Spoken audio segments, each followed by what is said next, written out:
Vamos a cerrar nuestros ojos y pidamos la bendición de nuestro Dios. Oremos. Querido Señor y Padre, en esta mañana, amado Dios, te damos gracias porque nos das esta oportunidad de reunirnos otra vez en tu nombre. Te damos gracias por la noche recuperadora que hemos tenido. Te damos gracias porque despertamos con vida. Te damos gracias porque podemos levantarnos y orar y estudiar tu palabra y fortalecernos, Señor, en tus pensamientos. Te damos gracias por nuestras familias. Te damos gracias, Señor, por cada bendición recibida hasta este momento. Hoy, Señor, nos damos cita en este lugar porque como comunidad manifestamos, Señor, nuestra grande necesidad de ti. Como hijos tuyos sabemos que nuestra fuerza, que no es de nosotros, que la fuerza o la victoria no se obtiene por parte nuestra, sino por el poder que hay en Cristo Jesús. Por eso en esta mañana, una vez más, te decimos, Señor, Padre amado, y por cuanto te decimos, Padre, lo hacemos porque reconocemos por tu palabra que somos tus hijos. Quiero, Señor, suplicar por cada familia de nuestra iglesia, que tú puedas bendecir, puedas fortalecer, puedas llenarles de tu bendición, la bendición espiritual, que es la más importante. Que cada uno pueda tener la certidumbre del amor, la salvación, la bendición de nuestro Dios. En esta hora, Señor, queremos unirnos en oración por nuestro amigo, tu hijo, el hermano William, su esposa Nidiana y sus dos hijos. Rogamos bendiciones para ellos, que tú les fortalezcas, que tú les guíes, les ilumines, te ayudes, Señor, en su compromiso espiritual, que puedan ser una familia, Señor, para el reino de los cielos. Guárdales y provéales en toda bendición, Señor. De igual forma, queremos suplicar por los enfermos que hay en la iglesia, en tu pueblo, o allegados, parientes, familiares. Y es por esa razón que queremos dejar a los familiares del hermano Camilo, conoce la situación que está enfrentando su familia con el COVID. Queremos suplicar, Señor, tu toque, tu protección, tu sanidad, y que en medio de esta zozobra, los miembros de esta linda familia puedan esperar y fortalecerse en el Señor. Hoy intercedemos suplicando, Señor, tu poder. Para ti no hay nada imposible, Señor. Tú eres Dios de misericordia y Dios de consuelo, Dios de todo poder, y suplicamos que ese poder sea derramado hoy en beneficio de esta linda familia. De igual forma, Señor, seguimos orando por la hermana Leiden. Maritza conoce su situación con su pierna, y rogamos, Señor, que puedas darle fe y confianza. La hija de la hermana Teresa también ha manifestado quebrantos de salud. Ella pide oración, la dejamos ante ti. Y cada aspecto, Señor, que no sea favorable, tú puedas obrar en favor de tu pueblo. En esta mañana también queremos pedir por los oradores. Bendice, Señor, a Mayer, bendice, Señor, al hermano Camilo, y permita que en esta mañana, así como han sido todos estos días, podamos ser edificados y fortalecidos en tu palabra.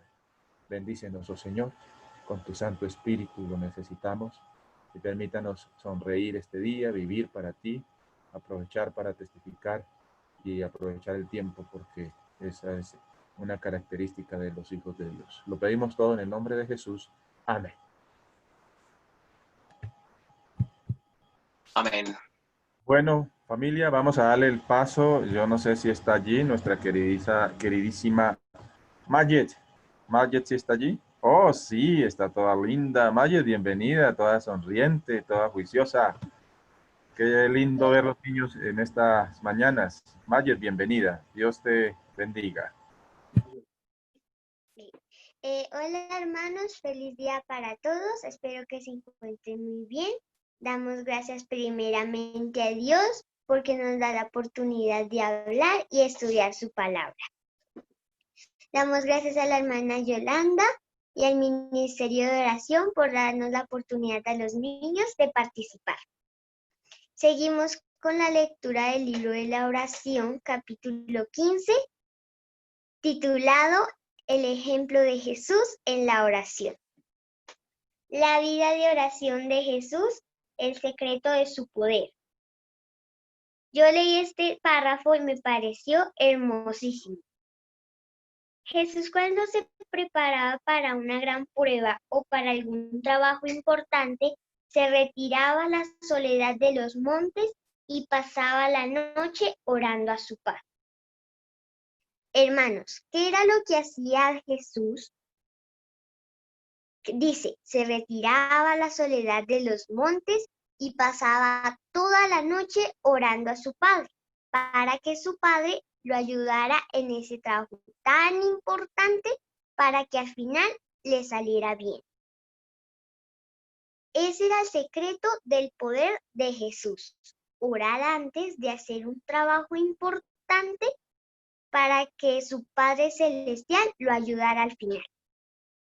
Quiero contarles una experiencia que yo tuve hace poco con mi mamá.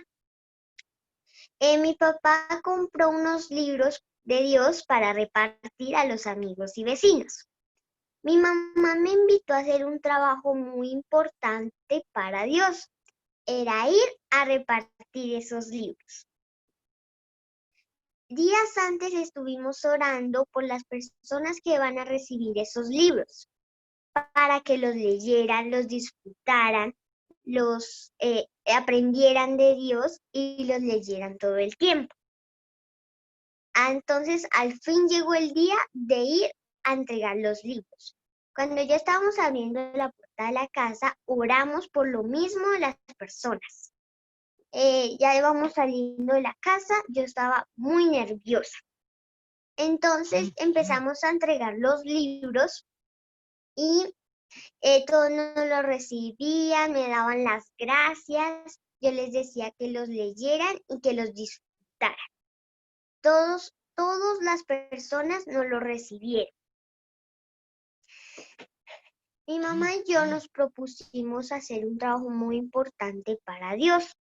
Oramos antes y al final nos salió bien.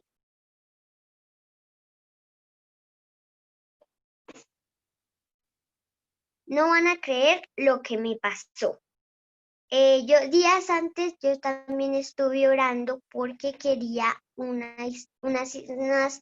libros de historias de animales. Entonces ya íbamos entregando el último libro. Entonces nos encontramos con un amigo que tenemos que lleva una carretilla y recicla cosas de la calle. Entonces siempre que me ve me dice princesa y me dice, hola princesa, a ti te tengo un regalo. Y me preguntaba si me gustaba la lectura y yo le dije que sí. Me sacó 4 libros de historias de animales. Yo me puse muy feliz porque Dios había escuchado mi oración y la hizo realidad. Mi mamá y yo nos propusimos hacer un trabajo muy importante para Dios. Oramos antes y al final nos fue súper bien. Vamos a hacer una oración para terminar esta partecita. Papito Dios, te damos gracias. Gracias por darnos un día más de vida, por darnos un techo donde vivir, por darnos el alimento que no nos falta cada día, ayúdanos, perdónanos nuestras faltas y nuestras irreverencias. Ayúdanos a hacer lo mismo que hacía Jesús, orar antes de hacer un trabajo importante para que al final nos salga bien. En Cristo Jesús, amén y amén. Chao hermanos, que tengan un feliz día. Amén. Dios te bendiga, Amén. nena. Amén. Gracias, Maye. Dios te bendiga. Bueno, vamos a seguir ahora con el hermano Camilo, sin antes saludar a quien nos ha saludado. A don Jairo García. Bueno, bienvenidos todos a este devocional más. Camilo, el tiempo es suyo. Bueno, Estamos ahí atentos a su... bueno. Buenos días a todos. Hoy vamos a reflexionar en la palabra de Dios de un tema muy importante. Vamos a centrarnos simplemente en una palabra allí inicial al final del mensaje de los tres ángeles. Vamos a leer Apocalipsis 14:12. Sin embargo, vamos a darnos cuenta que este es el último versículo en el mensaje de los tres ángeles. Es la culminación del mensaje del tercer ángel, y declara que los que vivan en el mundo, después de esta proclamación de este mensaje y de haber recibido el mensaje, entonces van a tener que vivir la experiencia de este versículo, del versículo 14, del versículo 12 del capítulo 14. Esta conclusión muestra las tres características del pueblo de Dios después de la predicación de este mensaje. La pregunta es, ¿cuáles son estas características? Vamos a hablar simplemente de una de las tres, pero primero definamos cuáles son las características que el pueblo de Dios tendrá después de que se haya proclamado este mensaje, que es mensaje insignia para nosotros. Vamos a buscar en nuestras Biblias Apocalipsis 14, versículo 12. Apocalipsis 14, versículo 12. Y alguien que me lo lea fuertemente, creo que lo conocemos de memoria incluso.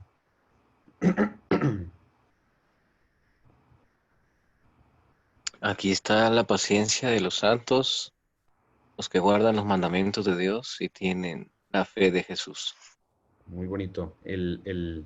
Lo conocemos de memoria, pero vamos a darnos cuenta que el que reciba este mensaje, el mensaje de los tres ángeles, hoy no tenemos obviamente tiempo de estudiarlo todo, pero es un mensaje que produce a nuestra vida un cambio, una transformación cuando lo recibimos de corazón.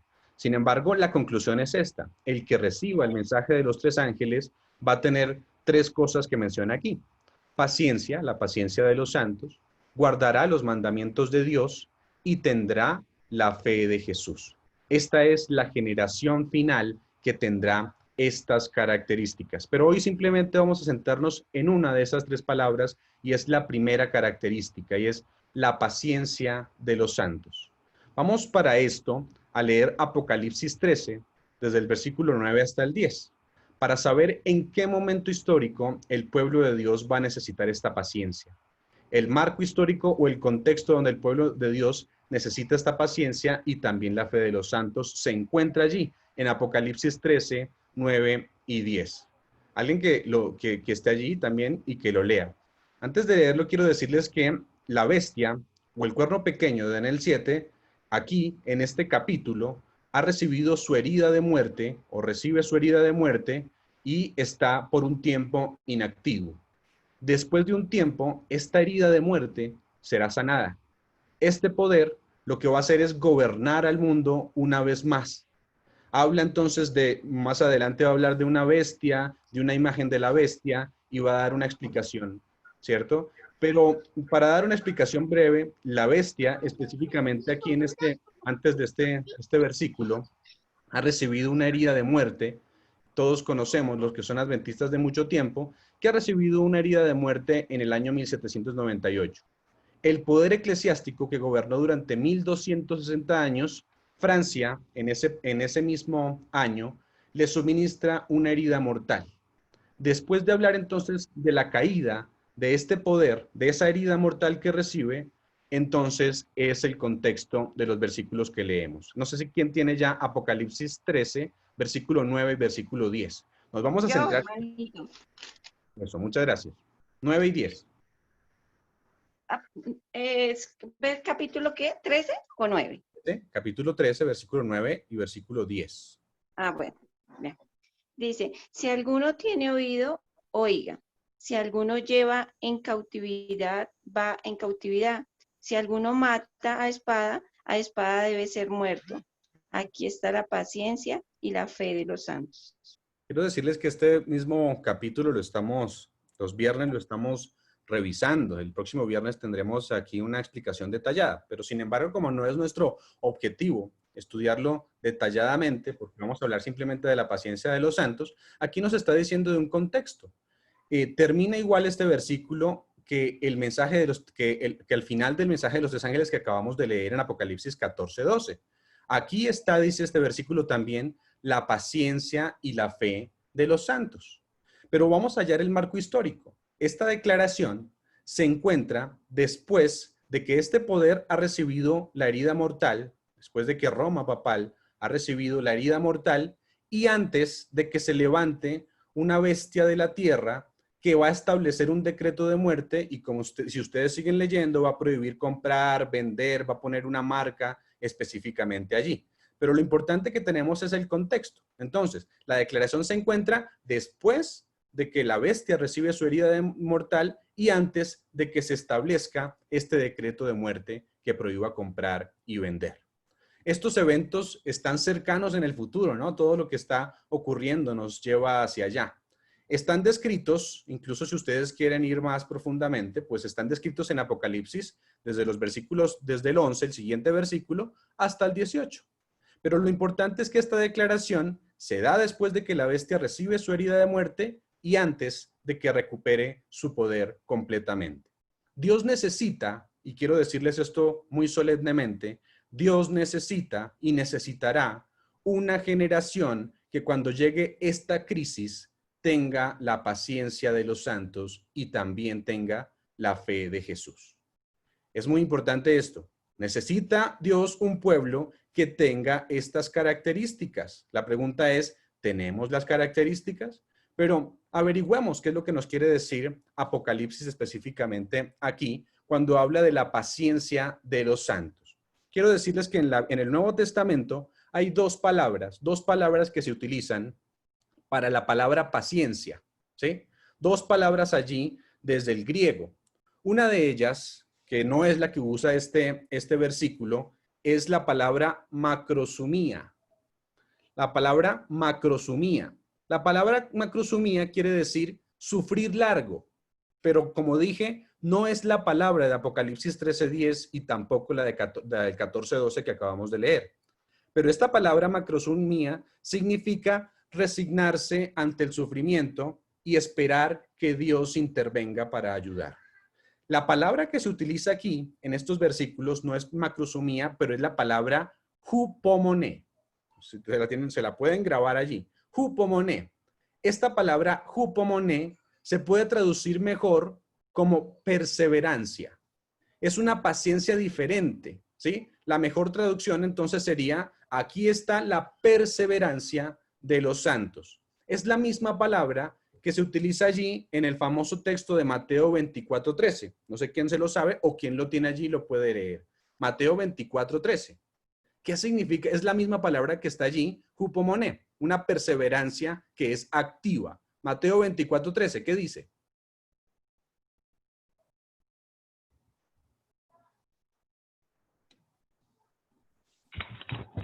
Más el que persevere hasta el fin, este será salvo.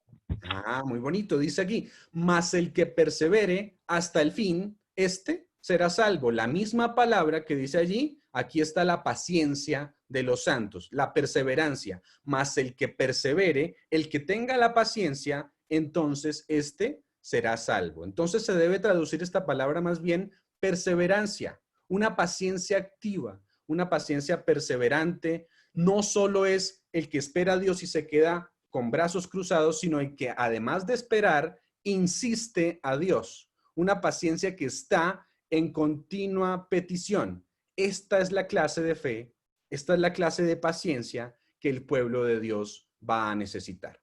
Pero vamos a ir a una parábola que la Biblia tiene para definir y comprender esta misma palabra que acabamos de ver aquí, la palabra paciencia. Hay una parábola muy especial que seguramente muchos de nosotros hemos leído, pero tal vez no nos habíamos detenido a pensar lo que quería decir la parábola, ¿sí? Vamos a ir a Lucas 18. Lucas 18 y vamos a ver cómo nos ilustra esta parábola lo que quiere decir la perseverancia o la paciencia de los santos. Lucas 18, desde el versículo 1, vamos a leer simplemente por ahora el versículo 1. Lucas 18, versículo 1. También le refirió Jesús una parábola sobre la necesidad de orar siempre y no desmayar, diciendo, Perfecto, ahí. había en una ciudad, hasta el 1. Un segundo, sí, primero el 1. Entonces dice, También le refirió Jesús una parábola sobre la necesidad de orar siempre y no desmayar. Entonces, una parábola acerca de la necesidad de orar siempre y de no desmayar. Dos lecciones primordiales, las que nos quiere dar de una vez la parábola. Y aquí de una vez nos está diciendo cuáles son las dos lecciones. Una es orar con perseverancia, no soltar el brazo de Dios hasta no recibir una respuesta. Y la segunda, no rendirnos ni desmayar. Nos está diciendo de una vez lo que busca la parábola. La parábola entonces nos dice, oremos con perseverancia y no nos rindamos de pedir ni desmayemos, porque vendrán momentos complicados. Versículo 2. Diciendo, había en una ciudad un juez que ni temía a Dios ni respetaba a hombre. Entonces, imagínense a un pueblo, ¿cierto? Y a un juez, y el juez allí, vayan imaginándose esto en su mente, el juez no temía ni respetaba a ningún hombre. Eso quiere decir que era un personaje seguramente secular, un personaje sin religión, dice allí. No temía ni respetaba a ningún hombre. Versículo 10. Dos hombres subieron al templo a orar. Uno era Perdón, fariseo y el otro publicano. el 3, perdón, me equivoqué. ¿El 3? Sí. Había también en aquella ciudad una viuda, la cual venía a él diciendo, hazme justicia de mi adversario. Entonces, había también en esa ciudad una viuda y la viuda decía, dice ahí, venía a él, pero la mejor traducción que podríamos tener para esta venía a él es que continuaba viniendo, seguía viniendo, venía y venía. Entonces, había una viuda que venía y venía y venía al juez diciendo, hazme justicia de mi adversario. La viuda tiene un adversario específicamente y la única esperanza para la viuda es si el juez en algún momento puede hacerle justicia. La mayoría de los eruditos que lee esta parábola y que la explica, dice que el esposo de la viuda murió en algún momento. Y cuando murió, este esposo de ella tenía una deuda muy grande con un acreedor. Le debía mucho dinero, seguramente. Y el acreedor, al morir el esposo, entonces vino a donde estaba la viuda para cobrar lo que era de él. Y dicen los eruditos, que le quitó todo lo que había dejado su esposo para saldar la deuda. Esta viuda entonces no tenía nada, se había quedado con nada porque específicamente el acreedor, el adversario, le había quitado todo. Y por lo tanto, entonces la viuda va al juez a pedir justicia. Por un tiempo, el juez demora en responderle. Leamos el versículo 4. Miren lo que dice aquí. Versículo Y él 4. no quiso por algún tiempo, pero después de esto dijo dentro de sí, aunque ni temo a Dios, ni tengo respeto a hombre. Hasta ahí. Entonces dice que el juez no quiso durante un tiempo. Hubo una demora. La respuesta no fue inmediata, pero a pesar de que la respuesta del juez no se manifestó inmediatamente, la viuda siguió insistiendo, seguía y seguía viniendo, cansando al juez. Después de un tiempo, dijo, aunque yo soy secular, aunque a mí no me importan las personas, los seres humanos, voy a hacer algo. Versículo 5. Sin embargo, por esta viuda me es molesta, lo haré justicia, no sea que viniendo de continuo me agote la paciencia. Entonces, ¿qué dice? Sin embargo, porque esta viuda me es molesta, entonces como que le voy a hacer justicia. Imagínense solamente la escena, como dijimos al principio. Una viuda, seguramente una viuda allí toda pequeñita, humilde, ¿cierto? Y entonces va donde está un juez que está sentado, un juez imponente allí, tal vez un juez orgulloso, y está allí ante el juez. E iba todos los días y todos los días. Y golpeaba allí en el juzgado y decía, y pues mandaban a llamar al juez y le decían al juez, otra vez la viudita está allí afuera, la viudita está aquí. Y el juez entonces dice, ¿otra vez? ¿No se ha cansado? Y le dice, bueno, está bien, déjenla entrar. Y cuando ella entra, entonces dice la viudita, señor juez, estoy durmiendo en la calle, mi adversario me quitó todo lo que tenía, por favor hazme justicia. Déjame hablar, dice el juez, y entonces voy a revisar el caso, pero vuelve mañana. Y el día siguiente otra vez la viudita venía y venía y venía y volvía a decirle lo mismo. Esta es la clase, cuando estamos hablando aquí en el versículo 5, cuando dice que el versículo 5, esta es la clase de paciencia que menciona Apocalipsis 14:12 y el versículo 13:10. No es una paciencia donde uno simplemente se sienta, donde uno simplemente está ahí con brazos cruzados esperando, sino que es una paciencia ¿cómo? Perseverante, es una paciencia activa, es una paciencia persistente. Entonces el juez le dice, después de tanto venir a la viuda, le dice, te voy a hacer justicia. Dense cuenta que en la parábola hay una demora, y eso lo hemos visto varias veces. Siempre hay una demora. Parece que hay una aparente demora. Le dijo, sí, te voy a hacer justicia después de la demora, y le devolvió todo lo que había perdido. Ahora, hablemos entonces del contexto de la parábola y su significado, para que podamos entenderlo. ¿Qué significa esta parábola y cuál es el contexto en el que aplican la historia? Veamos antes o el antes y el después de esta parábola, ¿okay? Para que sepamos cuándo es que el pueblo va a tener que tener paciencia. Un momento aquí, ya. Para que sepamos cuándo es que el pueblo va a tener que tener paciencia. Entonces vamos a ver el antes y el después de la parábola para saber cuál es el momento histórico en el que el pueblo va a tener que tener paciencia. Miren de lo que Jesús estaba hablando. Lucas 17, y lo voy a leer yo aquí. Lucas 17, el versículo 26, dice así. Este es el contexto de la parábola, el antes de la parábola, lo que venía hablando Jesús antes de esta parábola. Dice, versículo 26 de Lucas 17, como fue en los días de Noé, así también será en los días del Hijo del Hombre. Está hablando, ¿cuál es el contexto del que viene hablando? La segunda venida. La segunda venida, ¿cierto? Es la segunda venida. Y hace otra comparación en el versículo 28 de Lucas 17. Asimismo, como sucedió en los días de Lot, comían, bebían, compraban, vendían y plantaban y edificaban. Versículo 30 dice, así será el día en que el Hijo del Hombre se manifieste. Así que el contexto de la parábola, en ese contexto, Jesús te está hablando de la segunda venida. Pero miren lo que pasa también al final de la parábola. También se refiere a la segunda venida. Lucas 18, el versículo 8, nos dice específicamente cuál es el final, o después de la parábola, después de que termina la parábola, cuál es el final. ¿Sí? El versículo 8 de Lucas 18, ¿qué nos dice? Alguien que lo tenga también por ahí.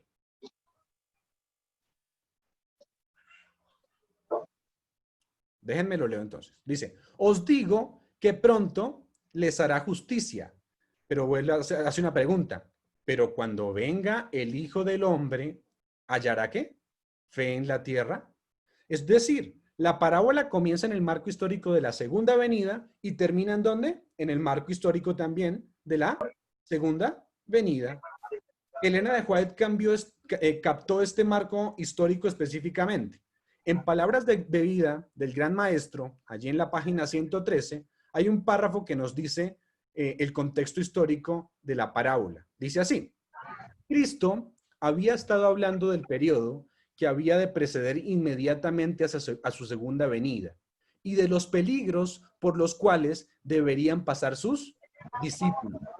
Con referencia especial a ese tiempo, relató la parábola sobre que es necesario orar siempre y no desmayar. Les recomiendo ahí el mute. Ya. Entonces, el contexto es básicamente la segunda venida. Se aplica de forma especial a los que van a vivir o a los que viven antes de que venga Jesús. ¿Cómo sabemos eso también allí en el contexto de Apocalipsis 14? Pues porque Apocalipsis 14 es el último mensaje al mundo que está pereciendo. Y Apocalipsis 14:14, 2 versículos más adelante, dice que lo siguiente, después de que pasa esto, después de que hay un pueblo que tiene esas características, entonces Jesús viene en una nube regresando a cosechar la tierra. ¿cierto? Tiene una hoz en su mano para cosechar la tierra. Eso quiere decir que el contexto en el que está hablando definitivamente es la segunda venida. Después de hablar de un grupo que tiene la paciencia de los santos, que tiene la ley de Dios y que tiene la fe de Jesús, entonces inmediatamente después Jesús viene. Claro, y esto debe ser muy claro para todos, que esta parábola se aplica también a todas las épocas de la historia. Todos debemos en todo tiempo orar, pero la parábola tiene una importancia especial para la última generación, es decir, para nosotros, créanlo o no, nosotros parece que podemos ser la última generación. Venimos viviendo los eventos de la última generación. Tendremos que pasar, si Dios lo requiere, por una tribulación, y esta tribulación será la más terrible que se haya vivido nunca. Pero en esa tribulación debemos experimentar lo que experimentó allí la viuda, una paciencia con perseverancia. Vamos entonces a la interpretación de esta parábola. ¿Qué vemos en la parábola? ¿Qué elementos ustedes han visto en la parábola? Como qué elementos para dar que son simbólicos. Primero hay ¿qué? Una viuda, ¿cierto? También hay ¿qué más? Un juez. Un juez. ¿Qué más ven por ahí? Deudas. Bueno, sí, deudas, pero también hay un adversario, ¿no? Además, en la parábola nos muestra una demora, ¿sí? Pero al final, el juez hace justicia después de la demora. Ahora, ¿qué son los símbolos para que aprendamos lo que el Señor quiere enseñarnos en esta mañana a través de este texto? La viuda. ¿Qué significa la viuda o quién es la viuda? Nosotros. Sí, ¿cierto? La mujer es la iglesia, una mujer es la iglesia ya en la Biblia, pero esta iglesia no es cualquier iglesia. Es una iglesia que al ser viuda, dice aquí, lo ha perdido todo. La viuda había perdido todo apoyo humano, su casa, su dinero, no tenía hijos, no tenía amigos, lo había perdido todo. La iglesia de Cristo, que al final de la historia habrá perdido también todo apoyo humano y dependerá solamente ¿de quién? De Dios. Eso es lo que significa la viuda. La iglesia de Cristo que perderá todo apoyo humano. Para aquellos que piensan que las cosas mejorarán, no será así, pero sí tenemos una única esperanza y la mejor de todas. Es depender constantemente ¿de quién? De nuestro Dios. Somos nosotros la viuda, pero nosotros cuando perdamos todo apoyo humano, recuerden que incluso Mateo nos habla de que la mayoría nos entregará y los que nos entregarán serán de la misma iglesia. A veces pensamos son los de allá afuera, no, pero ¿qué dice? De la misma iglesia, perdiendo todo apoyo humano. Imagínense usted perder apoyo de su familia, apoyo de la iglesia, apoyo de todo lado, perderlo todo, perder su casa, sus posesiones, sus hijos, ¿cierto? Y definitivamente después de eso todavía tener fe. ¿Cómo sabemos que la viuda significa eso? Miren lo que dice Lucas 18 otra vez, el versículo 6 y 7. Lucas 18, 6 y 7 dice, otra vez leyendo en el mismo contexto de la parábola. Versículo 6. Y dijo el Señor, oíd lo que dijo el juez injusto. Versículo 7. ¿Y acaso Dios no hará justicia a sus qué?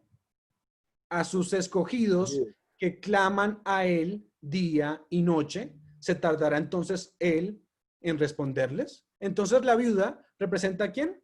A los escogidos. ¿Y quiénes son los escogidos? Mateo 24, 23 y 24 nos dice quiénes son. Mateo 24, 23 y 24 dice, entonces, si alguno os dijere, mirad aquí está el Cristo, o mirad allí está, no lo creáis, porque se levantarán falsos cristos y falsos profetas, y harán grandes señales y prodigios, de tal manera que engañarán, si fuese posible, ¿a quiénes? Aún a los escogidos. ¿Cuándo entonces es que van a vivir los escogidos? Pues dense cuenta. El contexto de Mateo 24 también nos habla incluso de los días de Noé en relación con la segunda venida.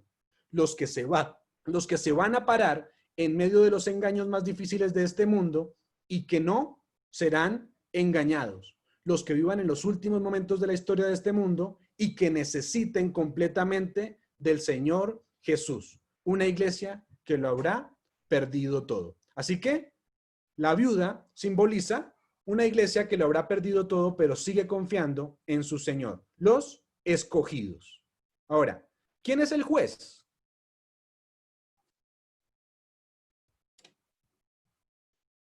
¿Quién creen que es el juez? Jesús.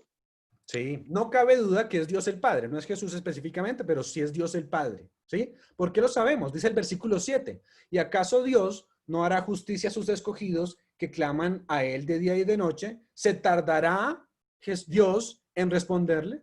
Así que el juez es un símbolo de Dios. Pero ustedes me dicen, no, pero este juez no temía a Dios. ¿Cómo así? Este no es Dios porque este juez no temía a Dios. Pues lo que quiero decirles es que en la parábola Dios está haciendo una comparación por contraste. Si un juez, lo que está diciendo en la parábola es, si un juez que no respeta, que no hace justicia, que es secular, que no es religioso, hace justicia, como Dios no lo va a hacer. ¿Sí? Es una comparación entonces por contraste.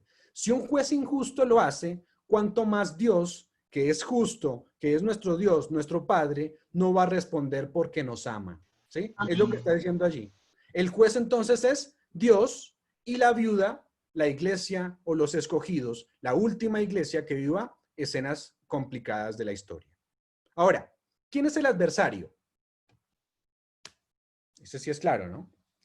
La palabra adversario viene del griego allí antidikon y es una palabra que se utiliza para términos judiciales. Es un enemigo que se encuentra allí en un tribunal. Un enemigo que trata de acusar. Esa es la palabra antidikon, o sea, el adversario. ¿Pero quién es? El que le quitó toda la iglesia en los últimos días y que también le ha quitado toda la iglesia durante los siglos. ¿Recuerdan los 1260 años? Lo que hizo este poder y Satanás específicamente para quitarle todas las posesiones a la iglesia.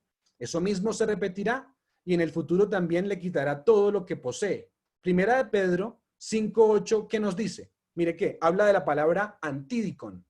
Primera de Pedro 5:8. ¿Alguien que lo quiera leer?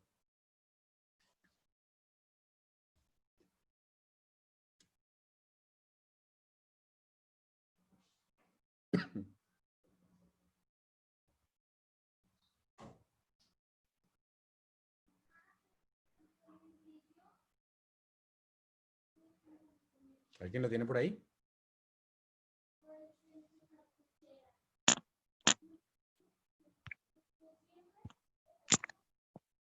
Sed sobrios y velad, vuestro adversario, el diablo, como león rugiente, anda alrededor buscando a quien devorar.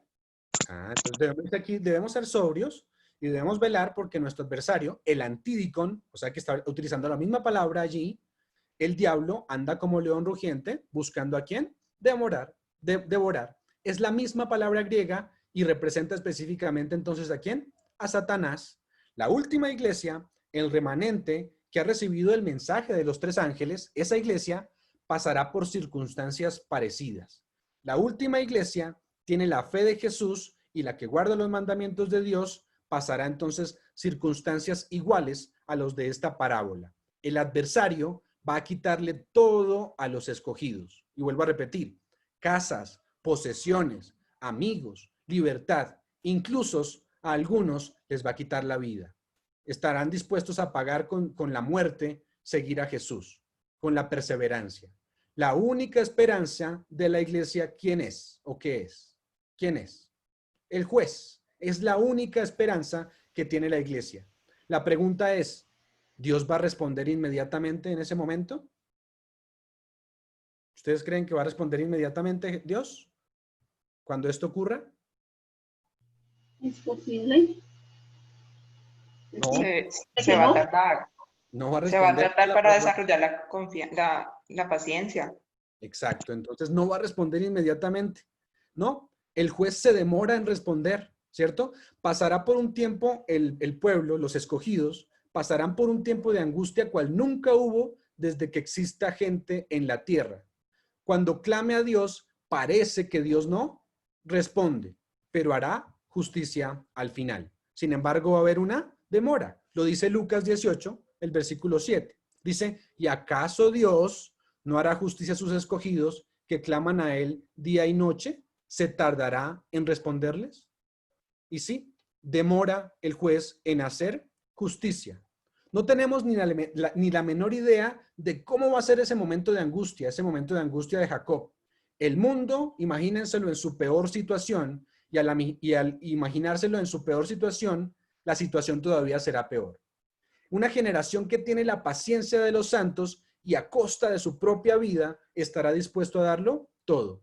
Pero esta generación tiene la paciencia de los santos y tiene también una fe inquebrantable en Jesús. Entonces, vamos a entender esta parábola a la luz de la experiencia de Jacob, ¿sí? Tenemos que entenderla porque Jacob sufrió una experiencia muy similar, muy parecida. Génesis 32, el versículo 7. Jacob estaba regresando a su hogar y su hermano, ustedes conocen la historia, estaba persiguiéndolo más o menos con unos 400 hombres dispuestos ya a matarlo junto también con su familia. Entonces Jacob eleva una plegaria perseverante, así, una plegaria con esta paciencia que dice aquí, una oración persistente a Dios. Derrama su corazón completamente y entonces pasa lo que pasa en el versículo 7. Dice, entonces Jacob, versículo 7 de Génesis 32 dice, Jacob tuvo gran temor y se angustió. Lo mismo que el pueblo de Dios final va a tener que sufrir. Por eso hablamos del tiempo de angustia de Jacob, porque es esta misma angustia. Dice, entonces tuvo Jacob gran temor y se angustió y distribuyó el pueblo que tenía consigo, y las ovejas y las vacas y los camellos en 2 campamentos. Versículo 11.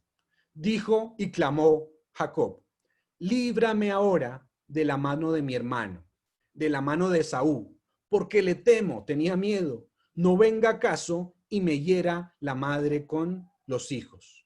Le está diciendo, líbrame, Señor. Jacob cruza un río que había allí y al otro lado del río entonces derrama su alma, su corazón, derrama su ser y pide a Dios que lo libre de su adversario. Mientras oraba entonces vino un personaje especial y empezó de repente Jacob, a luchar con él. Él pensó que era el enemigo, el Antídicon del que habíamos hablado, pero luchó y se dio cuenta que no era un ser humano normal. Después de luchar toda la noche, se dio cuenta que era el ángel mismo de Jehová, Jesús mismo, Dios mismo, porque allí dice que a ese lugar se le llamó Peniel, que quiere decir rostro de Dios. Luchó con Dios, ¿cierto? Vio a Dios cara a cara, era Jesús específicamente, y le dijo, no te soltaré hasta que me bendigan. ¿Sí se dan cuenta de la paciencia que desarrolló Jacob aquí? En el tiempo de angustia pasaremos por circunstancias donde aparentemente Dios no esté cerca. Hoy en día, incluso a veces pasamos por esas circunstancias. Ustedes dicen en su vida, a veces creemos que Dios no está cerca, que no nos contesta, que no responde. Pero lo que pasó con Jacob es que a pesar de eso, no se desanimó. ¿Tenía miedo? Sí. ¿Sufría angustia? Sí. Pero no se desanimó. Perseveró. El pueblo de Dios no se desanimará, no se desalentará. Y también es para hoy en día. No nos podemos desanimar, no nos podemos desalentar. ¿Por qué? Necesitamos desarrollar una fe perseverante. No soltar el brazo de nuestro Dios. Continuar yendo a nuestro Dios hasta que Dios conteste. Eso es lo que dice o narra al menos Daniel 12:1 acerca de la angustia que vivirá el pueblo de Dios en el tiempo final. Daniel 12:1 dice que en aquel tiempo, en ese tiempo, cuando se haya acabado el tiempo de gracia y cuando se comience la angustia, dice, en aquel tiempo se va a levantar Miguel, el mismo ángel de Jehová aquí, el arcángel Miguel, Jesús, el gran príncipe que está de parte de los hijos de su pueblo, y será tiempo de angustia, la angustia de Jacob, ¿cierto? Y también tiempo de angustia en la tierra para los injustos, cual nunca fue desde que hubo gente hasta entonces. Pero en aquel tiempo va a ser librado ¿quién? Tu pueblo, todos los que se hallen escritos en el libro de la vida. El tiempo de angustia de Jacob es lo que entonces está describiendo la parábola del juez y de la viuda, donde la viuda viene, donde la viuda viene y viene y viene al juez. Quiero que leamos Isaías 54, versículos 7 y 8. Miren lo que narra aquí acerca de esa misma situación que estamos experimentando. Isaías 53, versículo 7 y versículo 8. 54, 7 y 8. Voy a leerlo. Por un breve momento te abandoné, pero te recogeré con grandes misericordias, dice el Señor. ¿Cómo dice? Por un breve momento te abandoné, pero te recogeré con grandes misericordias. Versículo 8. Con un poco de ira, dice allí, mi rostro escondí de ti por un momento, pero con misericordia eterna tendré compasión de ti, dijo Jehová tu Redentor. Qué bonita promesa. Se usa esta misma cita, se usa en el capítulo del conflicto de los siglos, el tiempo de angustia. Los que estén allí deben eliminar cualquier apoyo temporal. Miren, esto es muy importante, porque todavía aún hoy nosotros basamos nuestra esperanza en cualquier apoyo temporal o terrenal. Aún hoy pensamos que la solución la tienen las personas, la tienen las circunstancias, la tiene nuestro trabajo, la tienen varias cosas. Pero aquí lo que nos está diciendo es que lo que quiere Dios para ese momento es que eliminemos cualquier clase de apoyo temporal. Y lo que nos dice, al menos Hebreos 12, dice, y fijar nuestros ojos en ¿quién? 11, perdón. Fijar nuestros ojos en Jesús, el autor y consumador de nuestra fe. Un tiempo donde dependamos completamente de Dios. El libro de Job ilustra esta misma experiencia. Quiero darles varios ejemplos para que nos demos cuenta que la Biblia está repleta de lo que nos está mostrando esa figura de lo que va a pasar en el tiempo que vivimos ahora. Dice en el libro de Job, no lo vamos a leer, pero sabemos la historia.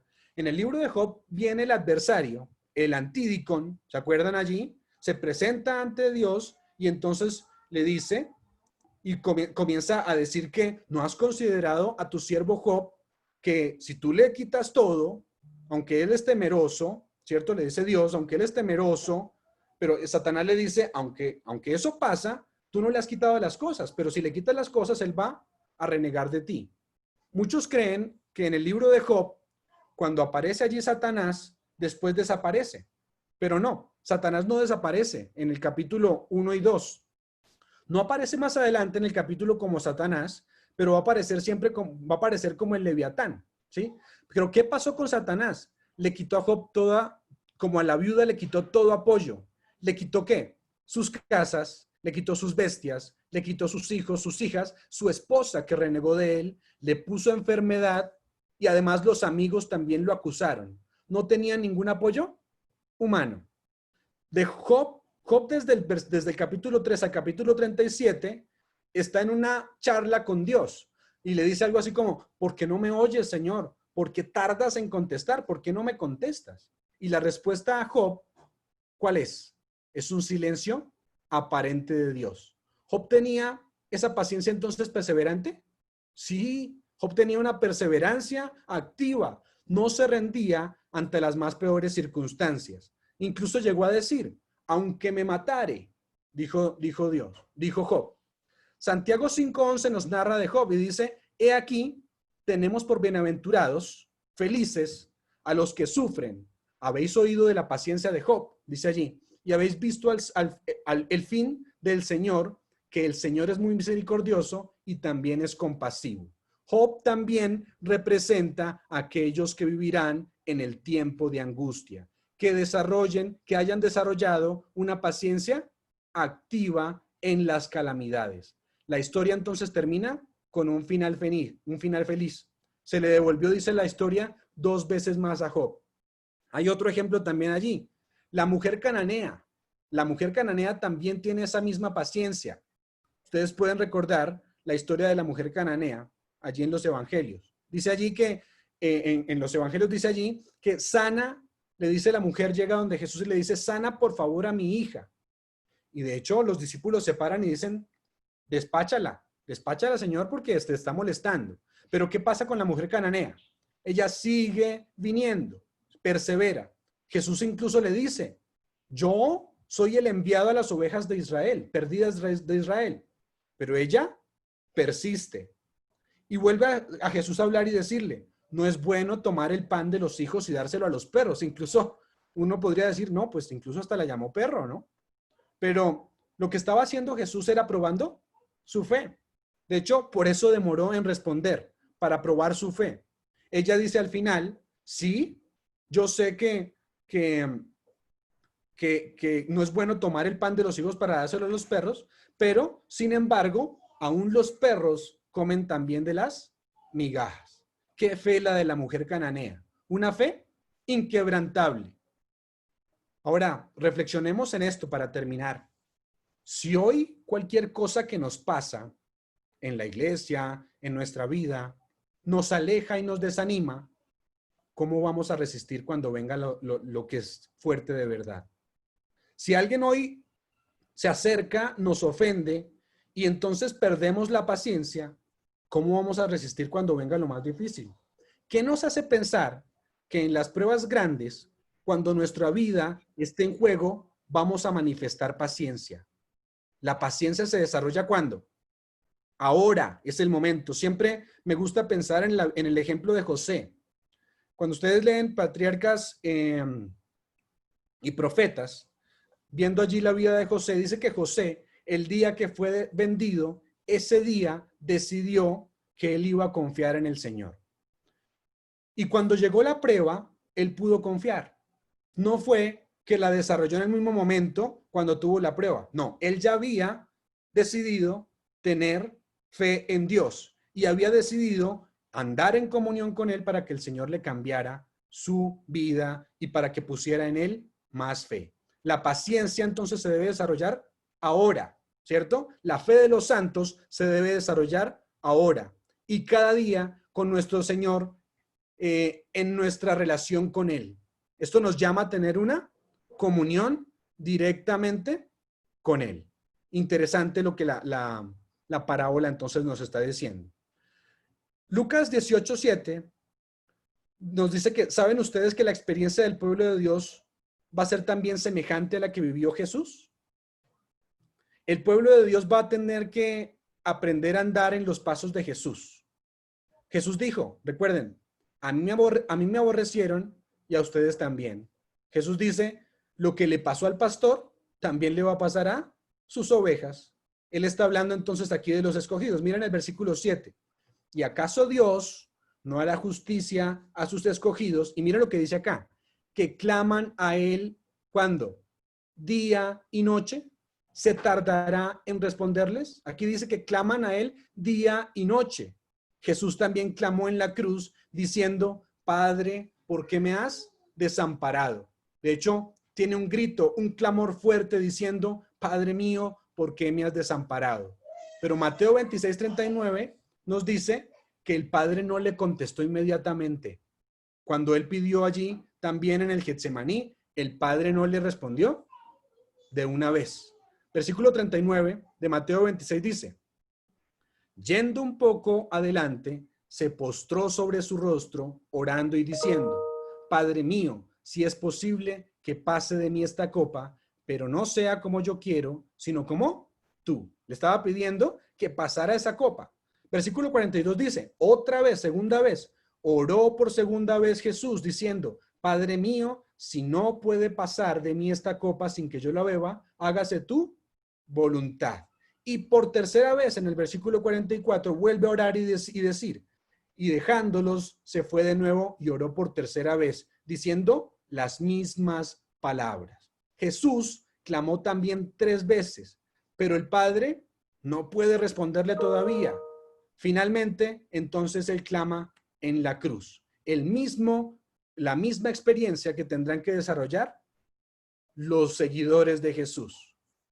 Mateo 27:46 dice, cerca de la hora novena, Jesús clamó a gran voz diciendo, lo que conocemos, Elí, Elí, lama sabactaní, esto es, Dios mío, ¿por qué me has desamparado? Jesús tampoco se rindió en su fe, a pesar que su Padre no lo bajó de la cruz, a pesar de que no pasó la copa de él, no se rindió en su fe. Este texto que estamos leyendo aquí viene de una profecía del Antiguo Testamento, del Salmo 22, del versículo 1 al 2. Miren lo que dice en relación con esto, el Salmo 22. Dice, las mismas palabras, el versículo 1, Dios mío, ¿por qué me has desamparado? ¿Por qué estás tan lejos de mi salvación y de las palabras de mi clamor? Versículo 2 dice, Dios mío, y dice aquí, clamo de día y no respondes, y de noche y no hay para mí reposo. Jesús clama día y noche que su Padre quite la copa, pero Jesús dijo, aunque tenga que morir, confío en que mi Padre me va a dar lo mejor. Él perseveraba, tenía la paciencia que nosotros necesitamos o que nosotros necesitaremos. La pregunta es, ¿tenemos esa clase de fe y de paciencia? Debemos obedecer el mensaje de los tres ángeles para tenerla, porque esa es la conclusión del mensaje de los tres ángeles. Al recibirlos, como resultado, no había nada o no hay nada que pueda mover nuestra fe. Nos esperan momentos tormentosos, nos espera un tiempo de angustia cual no fue desde que hubo gente hasta entonces. Satanás ha inventado varias teorías, entre ellas, por ejemplo, la teoría del rapto secreto que dice que no vamos a estar en la tierra para sufrir el tiempo de angustia, ¿cierto? Dicen que Dios se llevará a los que son justos 7 años antes de la venida al cielo y no tendrán que afrontar este tiempo de angustia. Pero aquí nos está diciendo completamente lo contrario. Nuestra fe debe ser desarrollada para que cuando sea aprobada, nosotros elijamos a nuestro Señor. ¿Estás desarrollando tú esta clase de fe? ¿Estamos desarrollando nosotros esta clase de fe?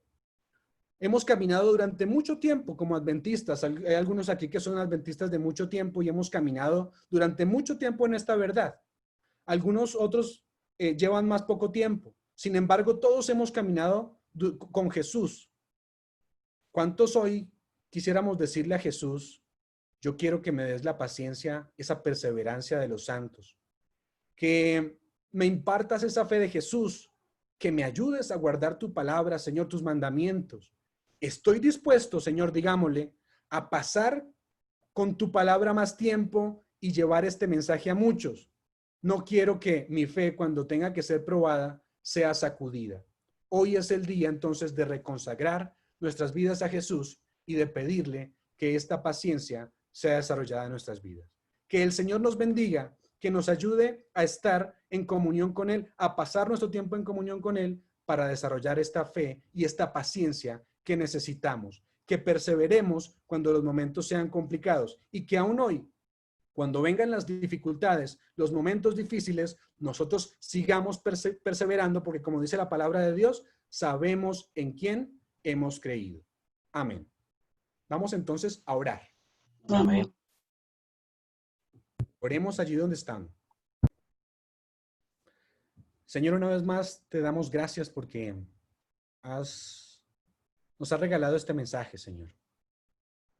Porque tu palabra es clara en saber que cuando nosotros fijamos nuestros ojos en ti, cuando ponemos nuestra mirada en ti, Señor, no seremos defraudados. Puede que a veces haya una aparente demora y seguro, Señor, la tendrá que haber. Tendrá que pasar, Señor. Pero necesitamos, Señor, que tú cada día nos fortalezcas en nuestra fe, que podamos desarrollar la fe y la perseverancia que necesitamos para afrontar estos momentos difíciles. También hoy en día, Señor, desde hoy, desde este momento, Señor, permite que esta fe pueda ser puesta en nuestra vida. Permite que desarrollemos desde hoy esta paciencia. La necesitamos, Señor. Confiamos en que tú eres nuestro Dios, que nos salvarás.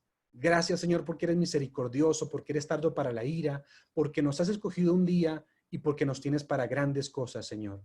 Perdona cada vez que cualquier pequeña circunstancia llega a nuestra vida y nos desanimamos. No puede ser así, Señor. Tenemos que seguir mirándote y perseverar y pedir como hacía la viuda para que tú, Señor, hagas justicia con nosotros. Gracias, Señor, por todos los regalos que nos das, por tus bendiciones. Lo pedimos en el nombre de Cristo Jesús. Amén. Amén. Amén. Amén. Gracias, Camilo. Gracias, Gracias, Cami. hermanito Camilo. Gracias, Camilo. Un abrazo de bendición para todos. Feliz día. Amén. Feliz día. Feliz día, Dios los bendiga. Feliz día para todos. Feliz día. Gracias, Magic. Gracias, Camilo. Dios los bendiga.